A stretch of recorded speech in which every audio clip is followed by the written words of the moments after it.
ఇంకో పక్క ఈరోజు మీరు ఒక విషయం గుర్తుపెట్టుకోవాలి. ముందే చెప్పాను, ప్రపంచమంతా పరిస్థితులు మారుతూ ఉంటాయి, రాజకీయ పరిస్థితులు మారుతాయి. ఈరోజు అమెరికా ఉన్న పళంగా 25% డ్యూటీలు పెంచేశారు. దానివల్ల రైతులు పండించే పంటలన్నీ ఇబ్బంది వచ్చే పరిస్థితి వచ్చింది. అయితే నేను ఆలోచించేది, ఎప్పటికప్పుడు ఇవన్నీ దృష్టిలో పెట్టుకొని మీరు ఏ పంట వేయాలనో చెప్తాం, ఏ పొలంలో ఏ వాతావరణంలో ఏ పంట వస్తుందో చెప్తాం, ఎక్కడ నీళ్లు ఎప్పుడు ఇస్తాం ముందే చెప్పేస్తాం. దాని ప్రకారం మీరు పంట వేసుకుంటే కొనే బాధ్యత, మిమ్మల్ని నిలబెట్టే బాధ్యత ఈ ప్రభుత్వాన్ని చెప్పి కూడా మీకు తెలియజేస్తున్నా.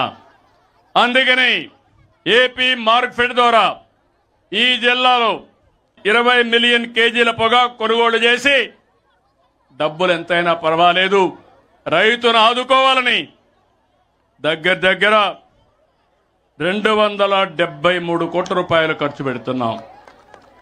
అందరూ మీనమేషాలు లెక్కేస్తారు. మా అధికార యంత్రాంగం కూడా చెప్పారు, నష్టం వస్తుందన్నారు. నష్టం వస్తే నేను భరిస్తా, నా రైతు చితికిపోవడానికి వీలు లేదని కొనుగోలు చేస్తున్నామని చెప్పి నేను మీకు తెలియజేస్తున్నా.